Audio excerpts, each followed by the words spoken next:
Assalamualaikum warahmatullahi wabarakatuh. Alhamdulillahi wa kafa. Wassalatu wassalamu ala sayyidil mustafa wa ala alihi wa sahbihi ahli sidqi wal wafa. Wa ba'du faqala azza min qail fi kitabihil aziz. قالوا سبحانك لا علم لنا إلا ما علمتنا إنك أنت العليم الحكيم نوينا التعلم والتعليم والتذكر والتذكير والنفع والانتفاع والإفادة والاستفادة والحث على التمسك بكتاب الله والسنة رسوله والدعاء إلى الهدى والدلالة على الخير ibtigha'a wajhillahi wa mardatihi wa qurbihi wassawabih. Para pencinta ilmu yang hadir di malam ini, yang insya Allah semuanya selalu dirahmati, dimuliakan, dicintai dan diridhai Allah Jalla Jalaluh. Alhamdulillah wa syukuru ala ni'amillah.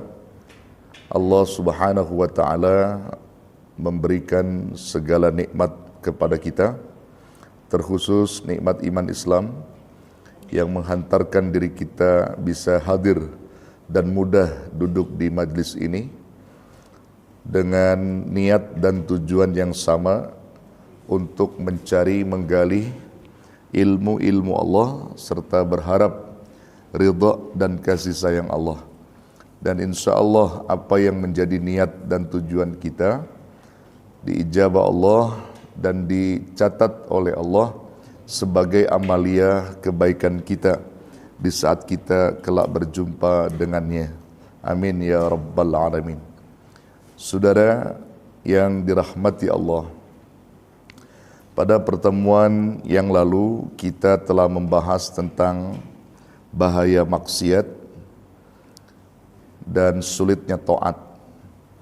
Dan ini menjadi kewaspadaan kita dalam hidup, bahwasanya orang-orang yang sudah terbiasa maksiat, mereka akan berat di dalam taat dan juga mendorong dirinya untuk selalu kembali melakukan kemaksiatan.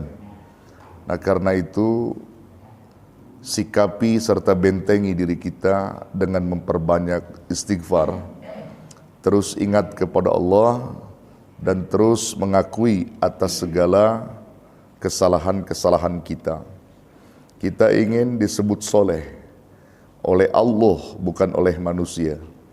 Kalau Allah sudah menyebut kita soleh, maka insya Allah kesolehan kita dijamin, bukan hanya dunia tapi juga sampai di akhirat.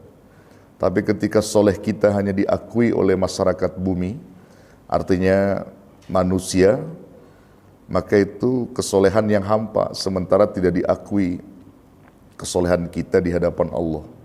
Kita ingin menjadi orang soleh, perbuatan kita pun selalu soleh. Jangan sampai mengaku soleh tapi perbuatannya salah. Ada nggak orang ngaku soleh, sikapnya salah? Ada. Ya, yang bagus itu orang salah tapi mengaku kesalahannya, itu yang bagus, bukan mengaku soleh. Udah salah ngaku soleh gimana? Ya, orang salah ngaku kesalahannya, itu yang bagus. Nah, tapi orang soleh ngaku soleh juga nggak bagus. Ya, orang soleh ngaku soleh nggak bagus. Ya, orang soleh bisa salah, orang salah bisa soleh, bisa kalau dia tobat kan gitu. Ya, dia tobat bisa jadi soleh gitu. Nah, karena itu kita, saudaraku yang dirahmati Allah, menginginkan bahwa kalau kita soleh, kesolehan kita itu dijamin Allah, bukan dijamin manusia. Jadi yang tahu kesolehan kita itu Allah. Kalau kesolehan manusia itu, kesolehan kita di hadapan manusia itu cuma seni sebenarnya. Seni, ya. Seni artinya orang hanya tahu zahirnya. Tapi kalau Allah kan lahir batin tahu.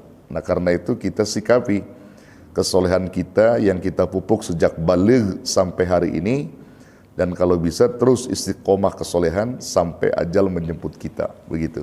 Agar maksiat-maksiat tidak ada lagi gitu. Maksudnya maksiat tidak lagi kita mau melakukannya. Nah, kita pengen juga disebut orang-orang soleh, namun solehnya berakal. Jadi akal kita berfungsi. Karena kalau orang soleh yang berakal, insya Allah kesolehan kita juga dijamin Allah. Ada orang soleh namun tidak berfungsi akalnya. Maka itu yang dikatakan tadi, orang soleh selalu salah. Karena apa? Karena akalnya nggak berfungsi. Ya, imannya juga tidak berfungsi dengan bagus. Nah, saya mau bahas malam ini yang kaitannya dengan bagaimana kemuliaan orang-orang yang berakal. Yang disebutkan Allah dalam Quran, bahkan berulang-ulang kita temukan ayat dengan sebutan ulul albab. Artinya orang-orang yang berfikir. Allah mengulang-ulang sebutan kalimat itu dalam Quran dan dari berbagai surah dan ayat. Ada apa di balik itu? Ternyata ketika Allah menyandingkan perintahnya kepada ulul albab, itu menunjukkan bahwa ulul albab yang dimaksudkan Allah adalah orang yang mengerti tentang maunya Allah. Itu namanya ulul albab. Dan orang nggak bisa dikatakan ulul albab tapi nggak ngerti tentang maunya Allah. Maka dia bukan maksud ulul albab.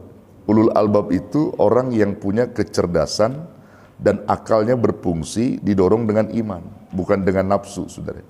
Sehingga benar-benar akal yang diberi oleh Allah itu digunakan untuk zikir dan fikir. Itu yang disebut ulul albab. Tapi ada orang-orang yang berakal juga, namun tidak masuk klasifikasi ulul albab. Nah, inilah orang-orang yang berakal, namun tidak pernah ada zikir dan pikir di dalam akalnya. Dia hanya bisa mengikuti keinginan nafsunya saja. Nah, Rasulullah Sallallahu Alaihi Wasallam melarang kita sebagai umatnya ketika diberi akal, namun tidak difungsikan akal kita untuk berzikir dan berfikir. Nah, saudaraku yang dirahmati Allah, kita lihat di sini. Amat sangat berbeda akalnya orang-orang yang taat dengan akalnya pelaku maksiat. Sangat berbeda.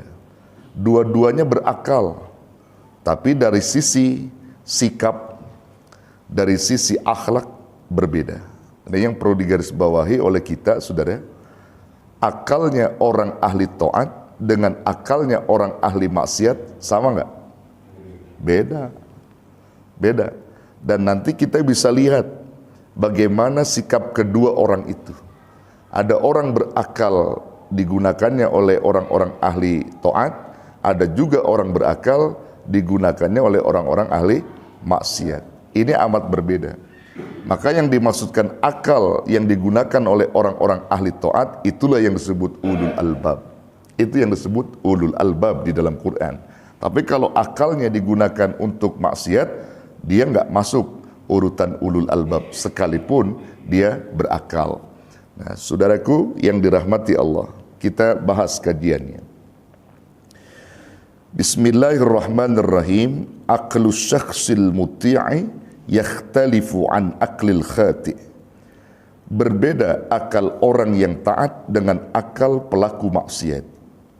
Wa min azaril fisqi ay yakuna lahu ta'thirun khasun 'alal aqli. Di antara dampak maksiat itu adalah memberikan pengaruh khusus bagi akal. Begitu juga sebaliknya.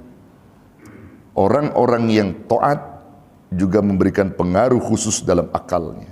Jadi melakukan maksiat ada pengaruh khusus dari akalnya, melakukan taat juga berpengaruh khusus pada akalnya. Kalau akal ahli taat cenderung positif, akal ahli maksiat cenderung negatif. Itu perbedaannya, saudara. Ya.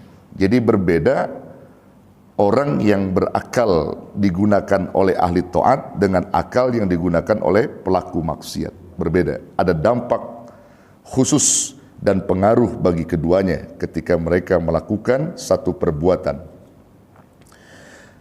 Imam Ibnu Qayyim Al-Jauziyah rahimahullahu ta'ala, beliau pernah mengatakan dalam satu kitabnya, kata beliau apa?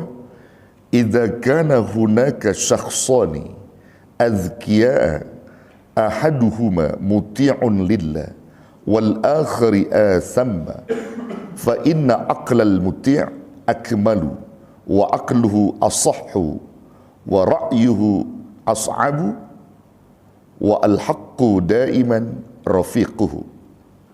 Idza kana hunaka syakhsani azkiya, jika ada dua orang yang berakal, jika ada dua orang yang berakal, ahaduhuma muti'un lillah, salah seorang dari keduanya itu atau salah seorang dari dia itu adalah muti'un lillah, orang yang taat kepada Allah, wal akhari athamma, dan yang lainnya adalah pelaku maksiat, yang satu taat, yang satu maksiat. Fa inna aqlal muti' akmalu wa aqluhu asahhu, maka akal orang yang taat itu ya adalah akal yang sempurna, yang lebih sempurna katanya. Jadi akal orang yang taat itu adalah akal yang lebih sempurna. Wa aqluhu asahhu, dan akalnya lebih benar. Akalnya itu lebih benar, lebih sempurna, lebih benar. Wa ra'yuhu as'abu, wa ra'yuhu as'ab, pendapatnya itu lebih lurus. Jadi kalau dia berpendapat, orang yang taat itu lebih lurus ketimbang orang yang maksiat. Wa al-haqqu daiman, wal haqqu daiman, dan kebenarannya selalu menjadi rafiquhu, ya, selalu menjadi rafiquh. Rafiquh itu artinya teman atau pendampingnya. Jadi kebenaran yang dilakukan oleh orang yang berakal yang disebut taat tadi, maka selalu benar, mendampingi kebenaran. Nah, jadi berbeda saudara. Jadi orang-orang yang berakal namun dia itu taat, maka akalnya terbimbing, lebih sempurna. Jadi kalau dia mengeluarkan pendapat juga pendapatnya lebih sah, lebih sahih ketimbang pendapat akalnya orang-orang maksiat. Beda saudara. Maka disitulah mahalnya akal saudara. Orang kalau sudah berfungsi akalnya dengan benar, dengan baik, terlebih dia itu orang yang taat, bahkan dia orang yang berilmu, ya, kalau dia mengeluarkan fatwa, mengeluarkan pandangan, mengeluarkan pendapat-pendapat itu dipastikan lurus saudara. Karena bukan nafsu yang ada pada dia. Kalau orang yang ahli maksiat, kalaupun dia berakal, jadi akalnya cenderung meleset gitu, ada maunya. Bahkan ada sesuatu di balik itu. Tapi kalau orang yang ahli taat, enggak. Kalau ahli taat itu lurus Pak, karena Allah. Jadi kalau dia punya pendapat begini, ya begitu dah pendapatnya. Dan insya Allah pendapatnya diridhoi Allah, karena nggak ada kepentingan dia. Nggak ada kepentingan. Tapi kalau orang-orang yang ahli maksiat, kalau dia pun punya pendapat, pendapatnya rasanya benar. Tapi ada sesuatu yang digapainya gitu. Itu bedanya di situ saudara ya. Jadi untuk bisa membedakan orang yang berakal dan berakal ahli taat dengan berakal ahli maksiat, itu begitu caranya. Jadi membedakan. Jadi ada sesuatu yang dicarinya kalau orang yang berakal ahli maksiat itu. Nah, jadi beda saudara.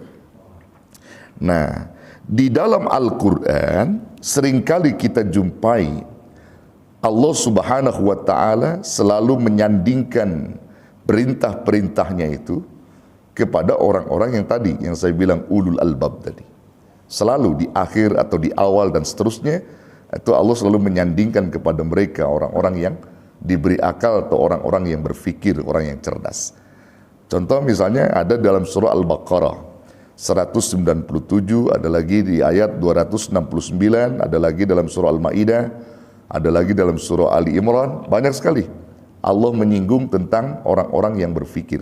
Artinya orang-orang yang diberi kecerdasan, yang berakal. Yang dimaksudkan Allah dalam Quran itu adalah orang-orang berakal ahli taat, bukan ahli maksiat saudara. Bukan ahli maksiat. Nah, ini yang perlu saudara pahami. Nah, kita lihat dalam surah Al-Baqarah ayat 197. Wa qala ta'ala, ini penghujungnya, wattaquni ya ulil albab, wattaquni, dan bertakwalah kalian kepadaku, kata Allah, wahai orang-orang yang cerdas atau orang-orang yang berakal. Suruh bertakwa kepada Allah. Ini maksudnya orang yang akalnya digunakan untuk taat. Ya. Lalu kemudian dalam surah Al-Maidah ayat 100, ya ayat 100, Allah juga menyebutkan di penghujung ayat itu, fattaqullaha ya ulil albab la'allakum tuflihun. Bertakwalah kalian, bertakwalah kalian kepada Allah, wahai orang-orang yang diberi akal, la'allakum tuflihun, agar kalian itu memperoleh keuntungan atau beruntung. Itu dalam surah Al-Maidah. Ada lagi dalam surah Al-Baqarah 269 ayatnya, di penghujung ayat itu juga Allah menyebutkan, wa ma yadzakkaru illa ulul albab. Ya, dan tidaklah memetik suatu pelajaran, tidak ada yang dapat memetik satu pelajaran atau peringatan illa, kecuali ulul albab, orang-orang yang diberi akal. Jadi mereka lah yang bisa memetik pelajaran, bisa memetik hikmah-hikmah dari Allah mereka. Setiap ada satu masalah, musibah terjadi, yang bisa memetik pelajaran itu adalah ulul albab, orang yang berpikir tadi, yang digunakan untuk taat tadi. Kalau orang yang berakalnya tapi ahli maksiat mah nggak ada memetik hikmah dari pelajaran yang ada itu, nggak ada. Nah, saudaraku yang dirahmati Allah, ini menguji kita, saudara. Kira-kira dari dua kelompok manusia tadi, ada berakal taat, ada berakal maksiat. Antum posisinya di mana? Posisi antum maunya di mana? Maunya? Insya Allah di mana? Berakal taat. Nggak mau kita berakal maksiat. Kalau tadi bedanya apa? Akal taat itu selalu cenderung berpikir positif, betul nggak? Kalau akal maksiat selalu cenderung berpikir negatif. Itu aja bedanya. Kalau dia mikirkan sesuatu pasti positif kalau yang taat. Tapi kalau akal maksiat berpikir sesuatu pasti negatif gitu. Itu bedanya di situ. Ketika orang yang ahli taat berpikir tentang masjid misalnya, dia berpikir positif. Bagaimana memajukan masjid, bagaimana mengedepankan syiar, ini orangnya akalnya sehat. Yang artinya yang ulul albab tadi. Tapi kalau orang yang akalnya ahli maksiat, itu berpikir di mana saja mesti negatif itu. Mesti negatif. Cari untung ruginya gitu. Kalau gue memimpin satu lembaga, gue nggak digaji, itu mikirnya ke situ. Ada nggak orang begitu? Ada. Iya. Jadi RT, jadi RW pun sama begitu. Kalau dia berpikir positif, orang taat, insya Allah.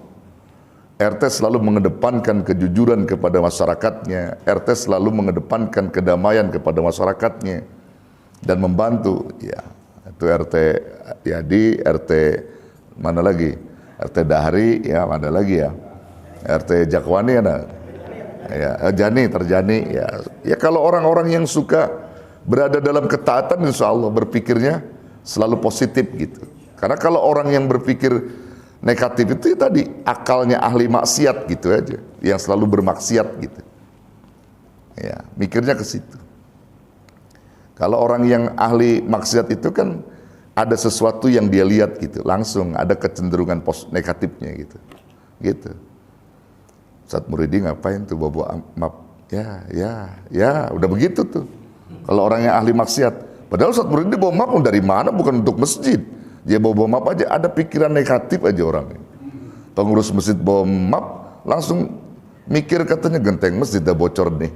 Padahal belum tentu, ya kan? Ya artinya itu tadi orang yang punya pikiran maksiat ke situ. Jadi nggak pernah husnudon gitu. Selalu suudon aja sama orang gitu. Itu kalau yang ahli maksiat begitu Pak, cara berpikirnya. Ya, cara berpikirnya. Ya dia melihat rumah orang, dia melihat perusahaan orang, kontrakan orang, itu pasti aja negatif. Itu kalau orang ahli maksiat gitu. Ya. Dia belum pernah tahu tentang orang itu, dia udah menjustis orang itu salah. Nah, itu orang ahli maksiat. Kalau orang taat enggak. Dia berpikir jernih gitu, enggak. Dia orang baik. Dia orang baik. Maka ada satu ungkapan Pak, ya, ada satu ungkapan disebutkan apa? Di dalam kitab ini dikatakan bahwa orang-orang yang berakal tapi ahli maksiat, ya, maka orang itu tidak obahnya seperti halnya gila, Pak. Seperti halnya gila. Akalnya nggak berfungsi karena melakukan maksiat. Seperti halnya orang gila. Seperti halnya ya, tapi bukan gila. Seperti halnya gila. Orang yang cenderung ahli maksiat padahal dia berakal, itu orang itu seperti halnya gila. Seperti halnya gila. Makanatul khutati mithlal majani. Ya, makanul khutah itu artinya kedudukan pelaku maksiat mislal majani, seperti orang gila. Pelaku maksiat itu kedudukannya sama dengan orang gila, sama dengan orang gila, karena akalnya nggak berfungsi. Bahkan qad takunu halatul majnun afdala wa aslama minal muznibin. Bisa jadi kondisi orang gila itu lebih baik dan lebih selamat daripada pelaku maksiat. Loh, kok bisa begitu? Saya tanya sama antum, orang gila kalau ninggalin sholat dosa nggak? Tuh, selamat nggak? Selamat dari dosa. Ada orang ahli maksiat, nih orang yang akalnya ahli maksiat, ninggalin sholat dosa nggak? Dosa. Orang gila datang ke masjid, nongkrong, ngeliatin orang sholat, dia nggak sholat, tiba-tiba dia ngambil sendal cakep di masjid, dosa nggak? Nggak dosa, nggak dihitung dosa sama Allah. Gila, lebih selamat dia. Ada orang ahli maksiat nggak sholat, nongkrong di masjid, tiba-tiba ngambil sendal orang, dosa nggak? Dosa. Jadi orang gila itu lebih selamat. Katakan bahwa orang gila itu lebih selamat daripada orang yang ahli maksiat tadi, karena orang ahli maksiat gak berfungsi akalnya. Kalau orang gila gak berfungsi akal, memang sakit dia dan tidak dihitung gitu. Nah gitu saudara ya. Nah, idza kana aqlul insani aqilan, apabila akal manusia itu waras. Jadi apabila akal manusia itu waras. Waras itu apa sih Pak? Sehat ya. Waras bahasa apa tuh Ji?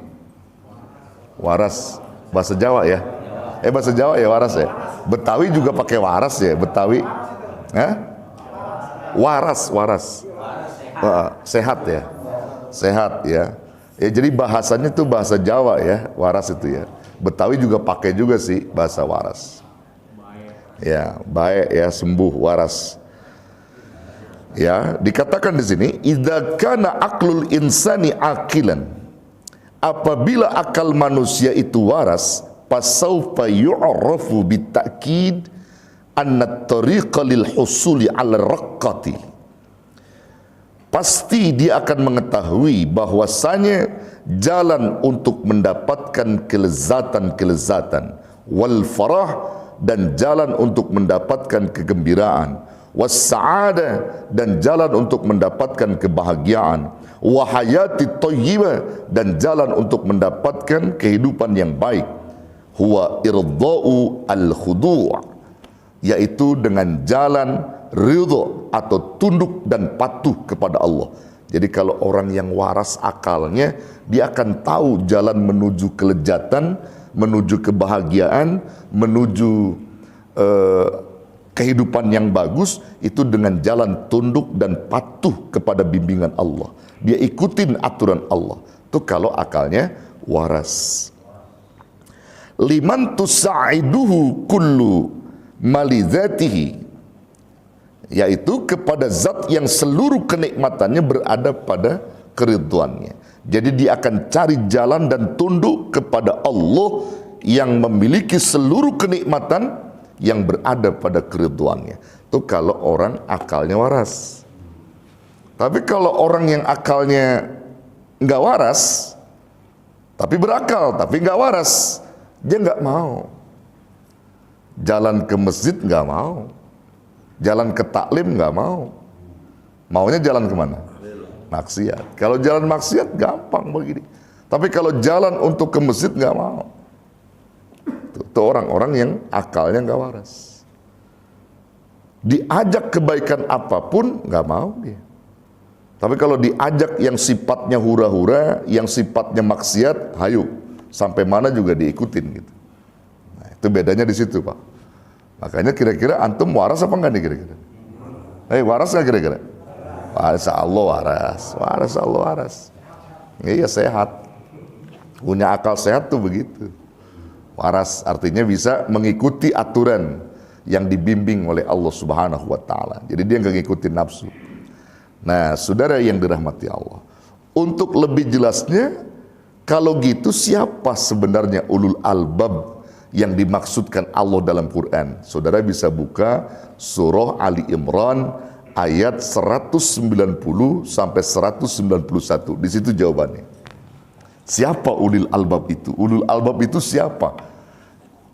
Wa qala ta'ala, inna fi khalqis samawati wal ardh wa ikhtilafil laili wan nahari la ayatin li ulil albab alladzina yadhkuruna Allaha qiyaman wa qu'udan wa 'ala junubihim wa yatafakkaruna fi khalqis samawati wal ardh rabbana ma khalaqta hadza batila subhanaka faqina 'adzaban nar. Disitulah jawabannya.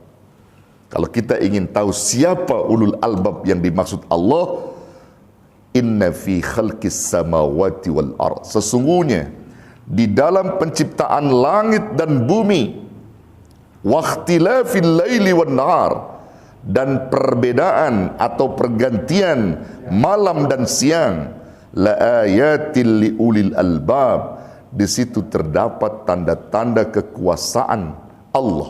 Bagi siapa? Bagi ulul albab, bagi orang-orang yang berakal, bagi orang-orang yang berfikir. Ada tanda kekuasaan Allah. Langit bumi dicipta, di situ dia pikirkan, Pak, bagaimana langit diciptakan, bagaimana bumi diciptakan, lalu bagaimana perputaran siang dan malam. Dia pikirkan di situ. Nah, ini hari ini malam, sekarang kita berada di waktu malam, besok siang, lalu berganti malam lagi. Dia renungi, dia pikirkan, ada apa sebenarnya di balik itu? Di situ ada tanda kekuasaan Allah bagi orang berakal, yang dengan adanya diciptakannya langit dan bumi, pergantian malam dan siang itu, maka disikapi oleh mereka untuk selalu tunduk dan patuh kepada Allah. Mereka selalu agungkan Allah atas apa yang diciptakan olehnya, baik langit maupun bumi, serta perbedaan atau pergantian malam dan siang, begitu. Nah, itu ulul albab. Nah, sekarang orang yang disebut ulul albab itu apa sikap-sikapnya, perbuatan-perbuatan dia tuh apa yang bisa kita lihat? Ayat berikutnya menyebutkan siapa mereka, bagaimana sikap mereka dalam hidup ini. Alladzina yadhkuruna Allaha qiyaman wa qu'udan wa 'ala junubihim. Sikap ulul albab itu dalam keseharian adalah mereka orang-orang yang senantiasa mengingat Allah. Yadhkuruna Allah di waktu kapan? Qiyaman, waktu dia berdiri, wa qu'udan, dan di waktu dia duduk, wa 'ala junubihim, dan juga di waktu dia berbaring. Di sini maksudnya apa? Waktu dia berdiri itu bermakna, boleh kita artikan ini di waktu dia jaya. Di waktu dia jaya, Pak. Waktu dia banyak uang, sukses, berdiri, dia kaya, dia tetap ingat Allah. Itu orang ulul albab. Jadi kalau ada orang-orang diberi kekayaan dan dia masuk kategori ulul albab, pokoknya berkah, Pak, orang begitu. Masjid mau apa aja juga, nih masjid. Anak yatim, nih. Itu orang kaya yang ulul albab. Kenapa? Karena waktu dia jaya, dia ingat sama Allah. Bagaimana untuk mengeluarkan hak-haknya, bagaimana untuk bisa mengembalikan pada jalan Allah. Dia ingat sama Allah. Waktu dia jaya, dia ingat sama Allah. Dan di saat diuji kesusahan, wa qu'udan, di saat dia qu'ud, duduk itu bermakna jatuh. Ya, artinya ketika dia sedang pailit, tetap ingat sama Allah. Jaya ingat Allah, waktu susah juga ingat Allah, senang susah ingat Allah. Wa 'ala junubihim, dan di saat mereka berbaring pun mereka ingat Allah. Maksudnya ketika dia dalam posisi sakit, dalam posisi yang tidak berdaya, tapi tetap ingat Allah. Kaya susah, kaya miskin, senang susah, dan sakit tetap ingat Allah. Tetap dia ingat Allah. Itu ulul albab yang dimaksud Allah. Bahkan gak cukup di situ. Sudahnya dia berzikir, maka wa yatafakkaruna fi khalqis samawati wal ard. Dia pikirkan bagaimana langit itu diciptakan dan bumi diciptakan. Dia pikirkan, Pak. Dia renungi dalam-dalam ayat-ayat Allah itu. Langit dan bumi diciptakan. Lalu seraya berdoa, Rabbana ma khalaqta hadza batila. Ya Allah, ya Tuhan kami, tidak ada yang sia-sia yang telah kau ciptakan. Artinya tidak ada yang kau ciptakan ini yang sia-sia. Semuanya punya makna, semuanya punya faedah. Ya, bahkan dia sucikan Allah. Subhanaka, maha suci engkau ya Rabb. Faqina adzaban nar, maka hindarkan kami dari siksa api neraka atau dari azab neraka. Selamatkan kami dari azab neraka. Itu permintaan ulul albab. Sikap kesehariannya begitu. Zikir, fikir, kemudian berdoa, mensucikan Allah. Itu sikapnya. Dia nggak pernah menjelekan Allah. Apalagi sampai suudzon nama Allah, nggak pernah. Itu orang yang ulul albab. Diuji bagaimanapun nggak pernah suudzon nama Allah.